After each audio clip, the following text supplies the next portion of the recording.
மிதுன ராசிக்காரர்கள். மிதுன ராசி அப்படின்னாவே ஒரு புத்திசாலிங்களோட ராசி. அப்புறம் வாக்குத்திறன் அதிகமாக இருக்கிறவங்களோட ராசி. இவங்களுடைய வாழ்க்கையில் இவங்க கஷ்டப்பட்டது தான் மிகப்பெரிய ஹிஸ்ட்ரியாக சொல்ல முடியுமே தவிர, இவங்க சக்ஸஸ் ஆனதெல்லாம் ஒரு பக்கத்தில் எழுதி வச்சிடலாம். ஆனால் இவங்க கஷ்டத்தை சொல்லணும் அப்படின்னா ஒரு புத்தகமே தேவைப்படும். அந்த அளவுக்கு ஒரு மிகப்பெரிய கஷ்டவாளிகளாகவே சுயம்பாகவே உருவான ராசி மிதுன ராசி. அவர்களை ஏமாற்றியவர்கள் ரொம்ப அதிகம். அதை பற்றிலாம் நம்ம ஃபுல்லாக பார்க்கலாம். யார் யார் ஏமாற்றினாங்க, உங்களை யாரால் ஏமாற்ற முடியும், யார் யாருக்கெல்லாம் நீங்கள் ஏமாந்தீங்க அப்படிங்கிறது எல்லாத்தையுமே பார்க்கலாம். இந்த ராசி ஒரு புத்திசாலித்தனம் அப்புறம் வாக்குத்திறன்லாம் இருக்கக்கூடிய ராசி. நான் முன்னாடி சொல்லிட்டேன். வேகமாக யோசிக்கக்கூடிய திறன் யாருக்கு இருக்குது அப்படின்னா மிதுன ராசிக்காரர்களுக்கு தான் இருக்குது. டக்குன்னு ஒரு முடிவு ஈஸியாக கேப்சர் பண்ணிடுறாங்க. அது சரியாக தப்போ டக்குன்னு ஒரு முடிவு எடுக்கணும் அப்படின்னா இவங்களால் டக்குன்னு எடுக்க முடியும். ஆனால் சில சமயம் திடீர் முடிவு மாற்றத்தை ஏற்படுத்தும். டக்குன்னு ஒரு முடிவு எடுத்தாலும் ஒரு மணி நேரம் கழிச்சு இதை இப்படி டைவெர்ட் பண்ணிக்கலாம், இப்படி சரி பண்ணிக்கலாம் அப்படிங்கிற மாதிரி சில விஷயங்களை டைவெர்ட் பண்ணுறதுல இவங்க ஒரு அதிபுத்திசாலி அப்படின்னு சொல்லலாம். சில சமயம் இது நடந்திருக்கும். சமூகமாக ஒரு இடத்துல இருக்கீங்க, உங்களை சுற்றி நிறையா பேர் இருக்காங்க அப்படின்னா அவங்கக்கிட்ட அப்படியே ஒரு எளிதில் பழகக்கூடிய ஒரு தன்மை சமூகமாக அப்படியே எல்லாத்துக்கிட்டையும் ஒரே ஆள் மாதிரி நம்ம எல்லாம் ஃப்ரெண்ட்ஸ்பா அப்படின்னு பழகக்கூடிய நபர்களில் இந்த மிதுன ராசிக்காரர்கள் ஒருத்தர். ஆனால் உள்ளுக்குள்ளே குழப்பம் இருக்கும். இவன் நல்லவனா கெட்டவனா, இவனை நம்பலாமா வேண்டாமா, இவனுக்கு செய்யலாமா செய்யக்கூடாதா, அந்த மாதிரி நிறைய விஷயங்கள் மனதுக்குள்ளே ஓடிட்டே தான் இருக்கும். இது மனசே அப்படி தான். இவங்களுக்கு மட்டும் ஒரு விஷயத்தை எடுத்துட்டாங்க சொல்லிட்டாங்க அப்படின்னா மனசுக்குள்ளே ஓடிட்டே இருக்கும், அப்படியே நச்சரிச்சிட்டே இருக்கும். அவ்வளோ சீக்கிரம் விட்டுட்டு அடுத்த வேலைக்கு போக மாட்டாங்க. ஏன்னா குழந்த மனசு அவங்களுக்கு, அதனால் வேறு வழியே இல்லை. அது உள்ளுக்குள்ளே போட்டு குழம்பிகிட்டே தான் இருக்கணும் அப்படிங்கிறத ஒரு காரணிகளாகவே நீங்கள் பிறப்புலேருந்தே அப்படி தான். அதனால் ஒன்றும் பண்ண முடியாது. அதில் புதிய விஷயங்களில் ஆர்வம் கொஞ்சம் அதிகரிக்கக்கூடிய திறன் உங்களுக்கு அதிகம். இதை ட்ரை பண்ணி பார்க்கலாம், அதை ட்ரை பண்ணி பார்க்கலாம், இது பண்ணால் நல்லாயிருக்கும், அதை பண்ணால் நல்லாயிருக்கும் அப்படிங்கிற மாதிரி யோசிக்கக்கூடிய திறன் உங்களுக்கு அதிகம். யாரால் உங்களை ஏமாற்ற முடியும் அப்படின்னா மிதுன ராசிக்காரங்க பொதுவாகவே சுலபமாக ஏமாற மாட்டாங்க. அவ்வளோ சீக்கிரம் ஏமாற மாட்டாங்க. அதிக நம்பிக்கை வச்சுருப்பீங்க பார்த்தீங்கன்னா, நண்பர்களாக இருக்கட்டும் காதலாக இருக்கட்டும், உங்கள் மேலே நீங்கள் ஒருத்தர் மேலே ரொம்ப அதிக நம்பிக்கை வச்சுருப்பீங்க. அவங்க உங்களை ஈஸியாக ஏமாற்றிடுவாங்க. இது நிறைய நடந்திருக்கும். இது உண்மையாக இல்லையான்னு மறக்காம கமெண்ட் செக்ஷனில் பற்றி விடுங்க.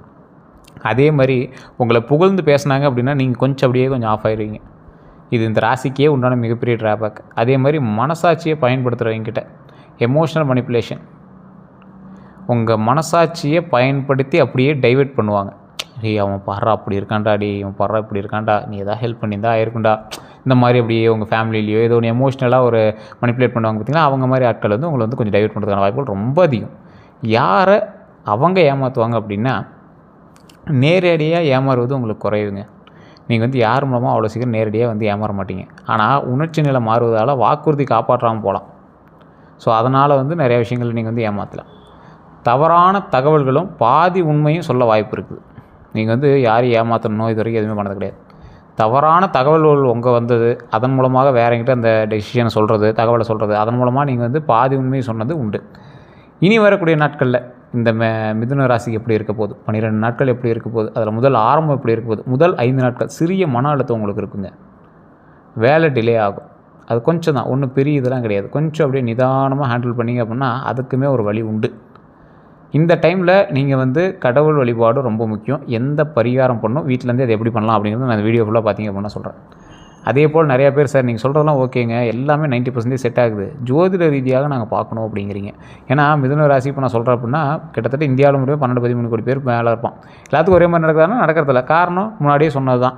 ராசி வேறு, ராசி மட்டும்தான் மிதுனம், உள்ளே இருக்கிறது எல்லாம் வேறு, நட்சத்திரம் வேறு, தசாபுத்தி வேறு, உள்ளே இருக்கக்கூடிய லக்கினம் வேறு, இது மாதிரி நீங்கள் பிறந்த லொக்கேஷன் வேறு. நீங்கள் பிறந்த லொக்கேஷன் கரெக்டாக இருந்தால் தான் நீங்கள் பிறந்த நட்சத்திரமும் உங்களுடைய லக்கினமும் கரெக்டாக உட்கார முடியும். நீங்கள் பிறந்த டேட்டு டைம் எல்லாம் கரெக்டாக இருந்தால் தான் ராசி நட்சத்திரமும் உட்கார முடியும். ஸோ இந்த மாதிரி நிறைய விஷயங்கள் மாறுபட்டுச்சு அப்படின்னா, 1 டிகிரி மாறுபட்டுச்சு அப்படின்னா உங்களுக்கு நடக்கக்கூடிய தசாபுத்திகள் கிட்டத்தட்ட 6 மாதம் 1 வருடம் மாற்றம் ஏற்படும். கிரகத்தினுடைய பார்வை உங்களுக்கு எப்படி பார்க்குது அப்படின்னு. அதுக்கு தான் உங்களோட மேனுவல் புக்கு, நீங்கள் பிறந்தோடனே இதாம்பா உன்னோட மேனுவல் புக்கு அப்படின்னு ஒன்று கொடுத்துருப்பாங்க பார்த்தீங்களா, உங்கள் ஜாதகம்.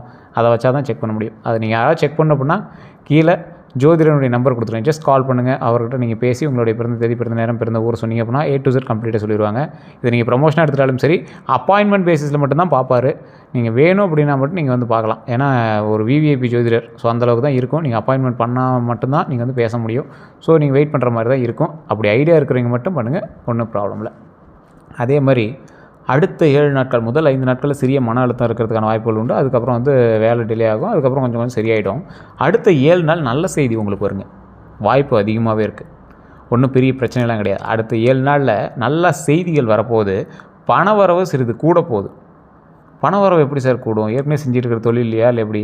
ஏற்கனவே செஞ்சுட்டு இருக்கிற தொழிலில் ஓரளவுக்கு ஒரு சின்ன ஹைக் கிடைச்சா கூட ஒரு பெரிய விஷயம் தானே. ஸோ சின்ன ஹைக்காவது உங்களுக்கு வந்து உண்டாகுங்க. அதனால் நீங்கள் வந்து கவலைப்பட தேவையில்ல. பழைய நண்பரோட தொடர்பு வருங்க. பழைய நண்பர்கள் யார்? அவங்க மூலமாக ஒரு தொடர்பு வந்து உங்களுக்கு கிடைக்க ஆரம்பிக்கும். கவனமாக இருக்கணும். எதில்? வாக்குவாதத்தை தவிர்த்துக்கணும். அதுதான் மெயினுங்க. வாக்குவாதத்தை தவிர்த்துட்டிங்க அப்படின்னா ரொம்ப நல்லது. பழைய நண்பர்கள் தொடர்பு வரும்.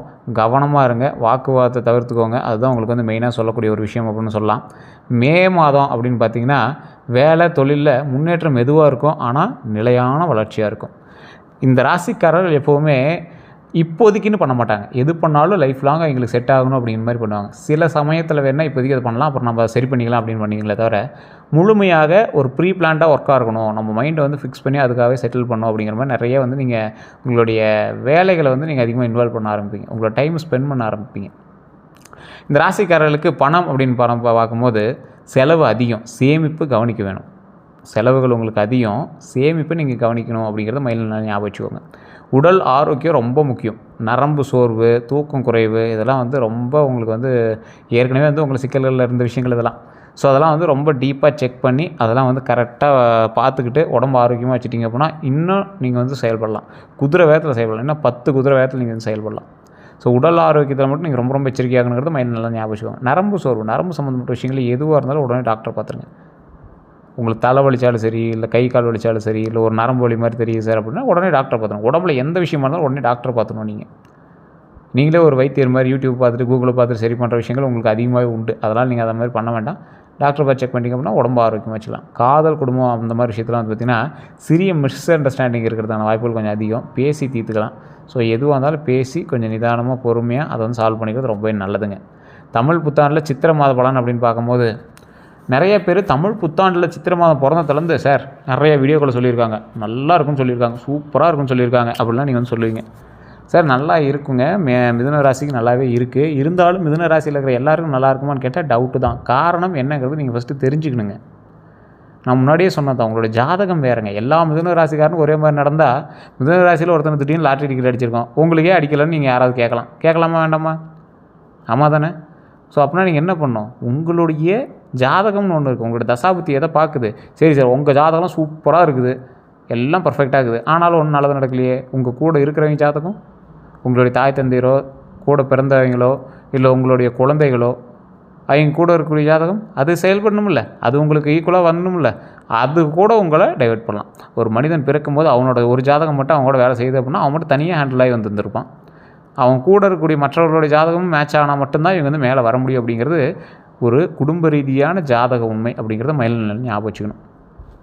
ஜாதக ரீதியாகவே நீங்கள் உருவாக்கிய உங்களது உயிரணுவிலிருந்து வந்த, நீங்கள் யார் உயிரணுவிலிருந்து வந்தீங்களோ அவங்களுடைய ஜாதகம் உங்களுக்கு செயல்படும். அதுதான் மெயின். ஸோ அதுதான் வந்து ரத்த பந்தம் வந்து சொந்த பந்தம், அதை தான் வந்து ஜாதகத்துலேயும் சொல்லப்படுது. ஸோ அதனால் நீங்கள் சொந்தங்கள் வேண்டாம் அப்படின்னு சொன்னாலும் கூட இருக்கிறீங்க ஒவ்வொருத்தரும் நிறைய பேருக்கு உங்களுக்கு தெரியுமா என்னன்னு தெரில, இது நிறைய பேர் விளையாட்டாக கூட எடுத்துவீங்க, இப்படிலாம் இருக்குமா அப்படின்னு எடுத்துவீங்க. ஒரு பிரபலமான சில கம்பெனிகளில் முக்கியமான போஸ்டிங்கில் இருக்கிறவங்கள ஜாதகம் பார்த்து தான் உட்கார வைப்பாங்க, தெரியுமா? இது நிறைய பேர் ஏற்றுக்க கூட மாட்டீங்க. இப்படிலாம் இருப்பாங்களா இந்த காலத்தில் அப்படின்னு. கண்டிப்பாக உண்டுங்க. பிரபலமான ஒரு கம்பெனியில் ஒரு முக்கியமான போஸ்ட்டில் இருக்கிறவர் கிட்டத்தட்ட இயர்லி க்ரோஸில் சேலரி வாங்கக்கூடிய ஒரு இயர்லி ஆனுவல் இன்கம் ஒரு ஜாதகம் பார்த்து தான் உட்கார வச்சுருக்காங்க. அந்த போஸ்டிங்கில் அவர் இருந்தால் லாபகரமான சில விஷயங்கள் நடக்குமா அப்படின்னு. 10ல் ஒரு தொழில் பண்ணுறவங்க அதில் உட்காரக்கூடிய ஒரு ஆளை லாபகரமான ஆளாக தான் உட்கார வைக்கணும் அப்படிங்கிறதுக்காக அப்படி உட்கார வச்சுருக்காங்க. இதெல்லாம் நீங்கள் நம்ப மாட்டீங்க. மோஸ்ட்லி ஒவ்வொருத்தர் பிரபலமான சில விஐபி ஜோதிடர்கள்கிட்ட ஜோதிடம் பார்க்கக்கூடியவங்க எல்லாமே இப்படி தான் இருக்காங்க. அடுத்து என்ன பண்ணணும், அடுத்த மாதம் என்ன பண்ணணும், அடுத்த வாரம் என்ன பண்ணுங்கிறதோட அப்டேட்டாக கேட்டுட்டு தான் பண்ணிகிட்டு இருக்காங்க. நிறைய பேருக்கு தெரியறதில்ல, அதை பெருசாக கண்டுக்க மாட்டீங்க. சரி சார், இந்த சித்திரை மாதத்தில் நிறைய பேர் நல்லது நடக்கும்னு சொன்னாங்க. அதான் மிதுன ராசிக்காரர்களுக்கு ஓரளவு தான் நல்லது நடந்திருக்கு. உங்களுக்கான காரணம் என்ன, இனி எப்படி இருக்க போகுது அப்படிங்கிறது நான் சொல்கிறேன், நோட் பண்ணிக்கோங்க. சித்திரை மாதத்தில் பாதி நாள் கடந்தாச்சு, அடுத்தது வைகாசியே பிறக்க போகுது. அந்த சித்திரையிலேருந்து வைகாசி தொடர வரைக்கும் ஒரு 12 நாட்கள் இருக்குது பார்த்தீங்களா, அதுதான் இப்போ எப்படி இருக்குன்னு நான் சொல்ல போகிறேன். பாதி சித்திரை கடந்தாச்சு. புதிய தொடக்கம் நல்லது. இப்போ நீங்கள் ஏதாவது ஒரு விஷயத்தை தொடங்குறீங்க, ரொம்ப நல்லதாக அமையும். ஒன்றும் கவலைப்படாமல் பொறுமையாக நிதானமாக பண்ணலாம். ஆனால் அதீத முதலீடுகள் கொஞ்சம் கட்டுப்படுத்தணும். வேலை மாற்றம், புதிய திட்டம் ஆரம்பிக்கலாம். புதிய திட்டம்னா என்ன? புதுசாக ஏதாவது ஒரு திட்டம் போட்டு அந்த திட்டத்தின் மூலமாக பல விஷயங்களை உருவாக்கி அந்த விஷயத்தின் மூலமாக ஒரு விஷயத்தை எக்ஸிக்யூட் பண்ணலாம். அது ரொம்ப நல்ல ஒரு முன்னேற்றம் தரும். குரு பார்வை இருந்தால் அதிர்ஷ்டம் கூடும். குரு பார்வை அப்படிங்கிறது எதை பேஸ் பண்ணி வருது? குருவினுடைய பார்வை இருந்தால் அதிர்ஷ்டம் கூடக்கூடிய ஒரு நேரமாக அமையுது. குரு பார்வை அப்படிங்கிறது நிறைய பேருக்கு குரு இருந்தாவே ரொம்ப நல்லது அப்படின்னு சொல்லுவாங்க. குரு எந்த இடத்துல பார்க்குறாரு அப்படிங்கிறது தான் உங்களுக்கு நல்லது, அதிர்ஷ்டம் எல்லாமே இருக்குது. ஸோ குரு பார்வை இருந்தால் அதிர்ஷ்டம் கூடும் அப்படிங்கிறது உண்மை. இந்த டைம் நடக்குது. குடும்பத்தில் சந்தோஷம் மெதுவாக உயரும். குடும்பத்தில் இருக்கக்கூடிய சந்தோஷம் மெதுவாக அப்படியே ஸ்டெப்பாக உயரக்கூடிய ஒரு தருணமாக இந்த காலகட்டத்தில் அமையுதுங்க. அதே போல் தொழில் வருமானம் எப்படி இருக்குது அப்படின்னு பார்த்தீங்கன்னா, மிதுனத்திற்கு ஏற்ற துறைகள் மீடியா, மார்க்கெட்டிங்கு, விற்பனை, ஐடி, கம்யூனிகேஷனு, ட்ராவல், டீச்சிங் இந்த மாதிரி விஷயங்கள்லாம் உங்களுக்கு நல்லா உதவும். இதில் மீடியா, மார்க்கெட்டிங், விற்பனையெல்லாம் ஓரளவுக்கு இந்த டைம் உங்களை வந்து தூக்கிடும். ஐடி, கம்யூனிகேஷனில் ரெகுலர் எப்பயும் போல உங்களுக்கு போய்ட்டுருக்கும். ட்ராவல், டீச்சிங் எல்லாமே ஓரளவுக்கு கரெக்டாக அப்படியே மீடியமாக போய்ட்டுருக்கும். ஸோ இந்த வருமானம் அப்படிங்கிறது ஒரு மாதம் உயரும், அடுத்த மாதம் குறையும், ஃப்ளக்சுவேஷனாக இருக்கும். இது எப்போ சொல்கிறது, இந்த தமிழ் புத்தாண்டுலேருந்தே அப்படியே ஏற்ற இறக்கமாக தான் இருக்கும். பெரிய உங்களுக்கு இதெல்லாம் இருக்காது. சைடு இன்கம் கொஞ்சம் நல்லாயிருக்கும். ரொம்ப நீங்கள் எதிர்பார்க்குற அளவுக்கு இல்லைனாலும் உங்களை சாட்டிஸ்ஃபை பண்ணுற அளவுக்கு இருக்கும். இதுதான் ரியலிஸ்டிக். எடுத்த உடனே உங்களுக்கு லாட்ரி டிக்கெட் அடிக்கும், நீங்கள் ஜெயிப்பீர்கள், கடவுள் உங்களை ஆசீர்வதிப்பாருன்னா நம்மளால சொல்ல முடியாது. என்ன ப்ராக்டிக்கலோ அதை நம்ம சொல்கிறோம், அவ்வளோதான். ஸோ இதுவுமே உங்களுடைய ஜாதகத்தை பார்த்தா இன்னும் அக்யூரேட்டாக சொல்ல முடியும். அது வந்து பிரபல ஜோதிட நம்பர் கொடுத்து நீங்கள் வேணுன்னா பயன்படுத்திக்கோங்க. இது நீங்கள் ப்ரொமோஷன் ஆக்டிவிட்டி தான். குடும்ப வாழ்க்கை அப்படின்னு பார்க்கும்போது பேசுவதால் பிரச்சனை தீரும். உட்காந்து பேசணும். நீங்கள் உட்காந்து பேசணும். சின்ன சின்ன சண்டை சச்சரவுகள் லைட்டாக அப்படி வந்து போகும். அந்த இடத்துல நீங்கள் பேசணும், கோபப்படாமல் பேசணும். உங்களுடைய ஸ்பௌஸுடன் இருக்கக்கூடிய பேஷன்ஸ் முக்கியம். உங்கள் கூட இருக்கக்கூடிய யாராக இருந்தாலும் சரி. அதே போல் சகோதரர் மூலமாக உதவி கிடைக்கக்கூடிய ஒரு தருணம். வாயை கொடுத்து கெடுத்துக்காதீங்க. கூட பிறந்தவங்களால கொஞ்சம் நல்ல ஆதாயங்கள் இருக்குது, சொத்து பிரச்சனையோ அதெல்லாம் தீர்க்கக்கூடிய விஷயங்களாக இருந்தது அப்படின்னா உட்காந்து பேசினா நன்மை உண்டு அப்படிங்கிறத மைண்டில் ஞாபகம் வச்சுட்டு அடுத்த ஸ்டெப் பண்ணுங்கள். உடல் ஆரோக்கியம் மிதுன ராசிக்காரர்களுக்கு முக்கியமாக சொல்லக்கூடிய விஷயமே இதுதாங்க, உடல் ஆரோக்கியம். உடல் ஆரோக்கியத்தில் கவனமாக இருக்க வேண்டிய சில முக்கியமான ராசியில் மிதுன ராசியும் ஒன்று. கவனிக்க வேண்டியது நரம்பு பலவீனம் மட்டும் கொஞ்சம் செக் பண்ணிக்கோங்க. சளி, காற்று பிரச்சனை, மன அழுத்தம் இதெல்லாம் கொஞ்சம் கரெக்டாக செக் பண்ணிவிட்டு உடம்பு ஆரோக்கியமாக நிதானமாக ஒரு ரியலிஸ்டிக்காக வச்சுட்டிங்க அப்படின்னா ரொம்ப நல்லதுங்க. யோகா, நடைப்பயிற்சி நல்லது. யோகா, நடைப்பயிற்சிலாம் நல்ல ஒரு நிதானமாக அமைதியாக நீங்கள் பண்ணிக்கணும்னா ரொம்ப நல்லது. நீங்கள் வந்து உங்களை உடம்பையும் நீங்கள் கரெக்டாக அப்படியே மெயின்டைன் பண்ண ஆரம்பிக்கணும், மனதையும் கரெக்டாக மெயின்டைன் பண்ண ஆரம்பிக்கணும். அப்புறம் தொழில், குடும்பத்தை கரெக்டாக மெயின்டைன் பண்ண ஆரம்பிக்கணும். இந்த டைமில் வந்து எதையுமே வந்து அவசரப்படாமல் டென்ஷன் ஆகாமல் பண்ணிங்கன்னா ரொம்ப நல்லதுங்க. பண வரவு அப்படின்னு பார்க்கும்போது சடன் மணி வரும். சடனாக டக்குன்னு மணி டக்குன்னு அமௌண்ட் வரக்கூடிய ஒரு தருணம். போனஸு, அன்எக்ஸ்பெக்டட் மணி. ஆனால் செலவு கட்டுப்படுத்தலை அப்படின்னா சேமிப்பு வந்து இல்லை அப்படின்னு தான் அர்த்தம். செலவை கட்டுப்படுத்தியே ஆகணும். செலவை கட்டுப்படுத்திங்கன்னா தான் அடுத்து ஏதாவது ஸ்டெப்பே எடுக்க முடியும். சடன் மணி வரும், அன்எக்ஸ்பெக்டடாக மணி வரும். அதுக்கு தகுந்த மாதிரி செலவுகளை கட்டுப்படுத்தியே ஆகணும். காசு வந்துருச்சு, இன்றைக்கி ஒரு கார் வாங்கிட்டு வந்துடலாம். உங்களுக்கு தேவையா அப்படிங்கிறத பார்த்துட்டு அதுக்கப்புறம் அதை ஸ்பெண்ட் பண்ணணும். இன்றைக்கி ஒரு 1000 500 வர வேண்டிய இடத்துல இன்றைக்கி 1000 வந்திருக்கு, இன்றைக்கி போய் ட்ரீட் வச்சிடலாம். உங்களுக்கு பின்னாடி கடன் இருக்குங்கிறத நீங்கள் மறந்துட்டீங்க. உங்களுக்கு என்னென்ன தேவைகள் இருக்குது அப்படிங்கிறத நீங்கள் மறந்துட்டீங்க. இந்த மிதுன ராசிக்காரர்கள் பின்னாடி எத்தனை கஷ்டங்கள் இருந்தாலும் அந்த கஷ்டத்தை மறந்து அன்னைத்து காலகட்டத்துக்கு மட்டுமே பார்க்குறதுனாலேயே நிறைய கஷ்டங்கள் நீங்கள் அனுபவிச்சிருக்கீங்க.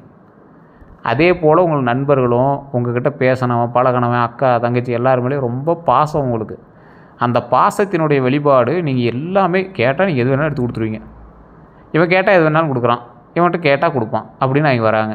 மற்றவங்களை பார்க்கும்போது இவன் இழிச்சு வாயம்பா அப்படின்னு தோணலாம். அதே போல் உங்களுக்கு பார்க்கும்போது அவன் என்ன பண்ணால் அதுக்கு என்ன அப்படிங்கிற மாதிரி தான் உங்களுக்கு தோணும். உங்களுக்கு அதுக்கான ரியலிஸ்டிக்கான ஒரு விஷயமே தெரியாது. உங்கள்கிட்ட வாங்குறவனும் உங்களுக்கு ஈக்குவலானவன் தான், உங்களவுக்கு பணம் வச்சுருக்கிறவன் தான். அவன் சேமிப்பில் போட்டிருக்கான், நீங்கள் கடன் கொடுத்துட்டு வச்சுருக்கீங்க. அது ஒன்றும் உங்களுக்கு லாபகரமான கடன் கிடையாது. வட்டி வாங்கி அது மாதிரிலாம் கடன்லாம் நீங்கள் போட கிடையாது. ஒரு உதவியாக பண்ணுறீங்க. அதன் மூலமாக உங்களுக்கு என்ன பலன்? நீங்களே கடன் இருக்கீங்க, நீங்கள் ஒருத்தனுக்கு வந்து இனாமாக கடன் கொடுக்குறீங்க. லோன் வாங்கி நீங்கள் வாங்கிக்கிறீங்க, ஒருத்தன் இனாமாக கொடுக்குறீங்க. அது என்ன பலன்? நீங்கள் இழிச்சவன் அப்படின்னு தானே பேர். அவன் என்ன சார் சொந்தம் சார், சொந்தத்தை கொடுக்காமல் எப்படி சார் அப்படி இப்படிலாம் நிறைய பேர் சொல்லுவீங்க. அது உங்களுடைய விருப்பமானது. மிதுன ராசிக்காரர்கள் ஏமாற்றவர்கள், ஏமாற்றப்பட்டவர்கள் அப்படிங்கிறது நிறையா பேருக்கு தெரியும். இப்போ நான் சொன்னதெல்லாம் வந்து உண்மையாக இல்லையான்னு சொல்லுங்கள். நீங்கள் நல்லவன் சொல்லிவிட்டால் 10 ரூபா எடுத்து கொடுத்துருவீங்க அந்த மாதிரி. ஸோ அந்த மாதிரி ஒரு மனநிலை கொண்ட, குழந்தை மனம் கொண்ட ஒரு நபர் நீங்கள். ஸோ பண வர விஷயத்தில் மட்டும் கொஞ்சம் எச்சரிக்கையாக இருந்தீங்க அப்படின்னா நீங்களாம் அடுத்த ஒரு 1.5 வருஷம் 2 வருஷத்தில் நீங்கள் ஊருக்குள்ளே ஒரு முக்கிய புள்ளி. பண விஷயத்தில் நீங்கள் முன்னாடியே அதை சரி பண்ணி தான் நீங்கள் இந்நேரம் ஒரு முக்கிய புள்ளியாக இருந்திருப்பீங்க பண விஷயத்தில். குண விஷயத்தில் இன்றைக்கும் நீங்கள் தான் பெரிய ஆள். இந்த ஆள் குணம் நல்ல குணையா, யாரை பார்த்தாலும் நல்லா பேசுவான், யாரை பார்த்தாலும் எழுந்து நின்று பேசுவான், இவன் தான் ஒரு தனி மனிதன், எவ்வளோ வளர்ச்சி வந்தாலும் இவன் மற்றவங்களை மறக்க மாட்டான். இந்த மாதிரி விஷயங்கள் தான் முன்னேற்றி கொண்டுவதற்கு மிக சிறந்த பாதைகளாக அமையுதுங்க. எப்பேற்பட்ட நபர்களும் சரி, எப்பேற்பட்ட நபர்களும் சரி, குணம் சரியாக இருந்தால் மட்டும்தான் பணமும் கையில் தங்கும். உங்களுடைய குணம் நல்லா இருக்குது, சில டைம் வந்து பணம் உங்கள் கையில் இல்லாமல் இருக்கலாம், முக்கியமான டைமில் பணம் வந்து நம்ம கைக்கு வந்துடும். ஸோ அதனால் பயப்படவும் தேவையில்லை, கோவப்படவும் தேவையில்லை, டென்ஷன் ஆகவும் தேவையில்லை. அதே போல் முக்கியமாக உங்களுக்கு சொல்லணும் அப்படின்னா, முடிவு எடுக்கும்போது அவசரம் வேண்டாம். ஏதாவது ஒரு விஷயம் முடிவு எடுக்கிறீங்க, ஒரு அவசரமான இது எடுத்தே ஆகணும் அப்படிங்கிற கண்டிஷனில் யோசித்து எடுக்கலாம், ஒன்றும் பிரச்சனை இல்லை. டக்கு டக்கு டக்கு டக்குன்னு எல்லாம் முடிவு எடுக்கணும்னு அவசியம் இல்லை. அவசரம் எதுக்கு எடுத்தாலும் அவசரம். ஒரு டக்குன்னு கையில் ஒரு அமௌண்ட் கிடைக்குது, கார் வாங்குறீங்க, டக்குன்னு ஒரு அமௌண்ட் கிடைக்குது, லேண்டு டாக்குமெண்ட்ஸ்லாம் செக் பண்ணாமல் லேண்ட் வாங்குறீங்க, இந்த மாதிரி நிறைய விஷயத்தில் அவசரம். யாரையும் அதிகம் நம்பாதீங்க, யாரையுமே அதிகம் நம்பாதீங்க. இதுதான் உங்களுக்கு மெயினான ஒரு விஷயம். யாரையும் அதிகம் நம்பாதீங்க, நம்பவும் வேண்டாம். கம்யூனிகேஷன் தான் உங்களுடைய பலமும் பலவீனமும். நல்லா பேசுங்க, பேசினா உளறிடாதீங்க. உங்களுடைய இன்கம்மை வெளியே சொல்லாதீங்க, உங்களுடைய வரவுகளை வெளியே சொல்லாதீங்க. பெருமை வந்து நீங்கள் வந்து கொஞ்சம் தற்பெருமைவாதி தான், ஒன்றும் தப்பாலாம் இல்லை, தற்பெருமைவாதி தான். உங்களுடைய தற்பெருமைகளை வெளியே சொல்வதன் மூலமாக உங்களுக்கு ஒரு எனர்ஜி கிடைக்குது, ஒரு பூஸ்ட் கிடைக்குது அப்படின்னா அதை வெளியே சொல்ல வேண்டாம். அதனால் கந்திஷ்டிப்படுது அப்படிங்கிறது மைண்டில் ஞாபகம் வச்சுக்கோங்க. அதே போல் கம்யூனிகேஷன் தான் உங்களுக்கு நல்ல ஒரு பலமும் பலவீனமும் சொன்னேன். எந்த அளவுக்கு பலம் அப்படின்னா, பணம் சம்பாதிப்பதற்கு உங்களுக்கான கம்யூனிகேஷன் பலம், குடும்பத்தில் உறவுகளை சேர்ப்பதற்கு கம்யூனிகேஷன் பலம். அதே குடும்பத்தில் அமைதியாக பேசினால் அந்த கம்யூனிகேஷன் பலமாக அமையும். கொஞ்சம் சவுண்ட் விட்டு அது இதுன்னு டென்ஷன் ஆகி பேசுனீங்க அப்படின்னா அது பலவீனமாக தான் இருக்கும். தேவையில்லாத சண்டை சச்சரவுகளுக்கு ஆளாகாதீங்க. ஸோ கம்யூனிகேஷன் தான் உங்களுடைய பலமும் பலவீனமும். அதே போல் உங்களுடைய பிறந்த தேதி, நேரம், இடம் வைத்து உங்களுடைய தனிப்பட்ட ஜாதகத்தை கணித்து சொல்ல முடியும். கீழே இருக்கக்கூடிய நம்பருக்கு நீங்கள் காண்டாக்ட் பண்ணிங்க அப்படின்னா A to Z கம்ப்ளீட்டாக சொல்லிடுவாங்க. நீங்கள் நிறைய பேர் இதை நம்பாமல் இருக்கலாம். இன்றைக்கும் பிரபலமான பல நடிகர், நடிகைகள், அரசியல் பிரமுகர்கள் இவர்கிட்ட ஜோதிடம் பார்த்துட்டு தான் இருக்காங்க. உங்களுக்கு ஐடியா இருந்தால் மட்டும் கால் பண்ணுங்கள், இல்லைனா வேண்டாம். இது ஒன்றும் கம்பல்ஷன் கிடையாது. நிறைய பேர் கமெண்டில் வந்து சார் இதுக்கு சொல்லுங்கள், இதுக்கு சொல்லுங்கிறீங்க. இந்த ராசிக்காரர்கள் முக்கியமாக வணங்க வேண்டிய தெய்வத்தை இப்போ நான் சொல்கிறேன். இது நீங்கள் ஜோதிடம் பார்த்தாலும் சரி, பார்க்காவிட்டாலும் சரி, இந்த இறைவனை வணங்கினால் உங்களுக்கு மிகப்பெரிய நன்மை உண்டு. அம்மன் தெய்வம் காஞ்சிபுரத்தில் இருக்கக்கூடிய காஞ்சி காமாட்சின்னு சொல்லக்கூடிய காமாட்சி அம்மனை வழிபட்டால் மிகப்பெரிய நன்மை உண்டு. ஓம் காமாட்சி அம்மனை போற்றி, ஓம் காமாட்சி அம்மனை போற்றி, ஓம் காமாட்சி அம்மனை போற்றி. ஓம் அப்படிங்கிறது பிரபஞ்ச உண்மை. அந்த ஓம் அப்படிங்கிறது தான் உலகளாவிய மந்திரமே. அதை தாண்டி ஒரு மந்திரமே கிடையாது. மற்றது எல்லாமே சாமியை வர்ணிக்கக்கூடிய, சுவாமியை வாழ்த்தக்கூடிய பாடல்களும் அதனுடைய வார்த்தைகளும் மட்டும்தான். ஓம் காமாட்சி அம்மனை போற்றி, ஓம் காமாட்சி அம்மனை போற்றி, ஓம் காமாட்சி அம்மனை போற்றி, ஓம் காமாட்சி அம்மனை போற்றி, ஓம் காமாட்சி அம்மனை போற்றி, ஓம் காமாட்சி அம்மனை போற்றி, ஓம் காமாட்சி அம்மனை போற்றி, ஓம் காமாட்சி அம்மனை போற்றி, ஓம் காமாட்சி அம்மனை போற்றி, ஓம் காமாட்சி அம்மனை போற்றி, ஓம் காமாட்சி அம்மனை போற்றி, ஓம் காமாட்சி அம்மனை போற்றி, ஓம் 11 தடவை டெய்லி இதை மட்டும் நீங்கள் சொல்லி பாருங்கள், எவ்வளோ நன்மை நடக்குதுன்னு பாருங்கள். சார் நான் செப்பல் போட்டுட்ருக்கேன், ஷூ போட்டு கம்பெனிக்கு போயிட்டுருக்கேன், இந்த இடத்துல சொல்லணும்னு தோணுது, மாமிசம் சாப்பிட்டேன் சொல்லணும்னு தோணுது. ஒன்றும் கிடையாது, மனசு தான் காரணம். சாமி ரூமில் காலையில் குளிச்சுட்டு ரெடியாக இருக்கேன், சாமி கும்பிடலான்னு காலையில் சூரிய நமஸ்காரம் பண்ணிவிட்டு சூரியனை வழிபட்டுட்டு, காலையில் சூரியனை வழிபடுங்க. இது சொல்லாம விட்டோம் பாருங்கள், சூரியனை வழிபடுங்க. சூரிய பகவானை காலையில் வழிபட்டுட்டு உள்ளே வந்து உட்காந்து அமைதியாக சாமியை கும்பிடுங்க. ஒரு காஞ்சிபுரம் காமாட்சி அம்மனை வழிபட்டு உங்களுடைய குலதெய்வத்தையும் எப்பயும் போல் வழிபட்டுட்டு, உங்களோட குலதெய்வத்தை ஃபஸ்ட்டு வழிபட்டுக்கோங்க. அது நான் எல்லாத்துலேயும் சொல்கிறது தான். குலதெய்வத்தை ஃபஸ்ட்டு வழிபட்டுட்டு காஞ்சிபுரம் காமாட்சி அம்மனை வழிபட்டு நீங்கள் வந்து பண்ணிங்க அப்படின்னா அடுத்த விஷயங்கள் எல்லாமே சக்ஸஸ் தான். ஸோ கவலைப்படாதீங்க. ஒரு 10 பேருக்காக அன்னதானம் போடுங்க. அதன் மூலமாக இன்னும் பல நன்மைகள் உண்டு. வேறு ஏதாவது கருத்துகள் இருந்தால் நீங்கள் கமெண்ட் செக்ஷனில் பற்றி விடுங்க. கீழே இருக்க நம்பருக்கு கால் பண்ணி எடுத்துக்கலாம். எல்லோருக்கும் நன்றி நண்பர்களே.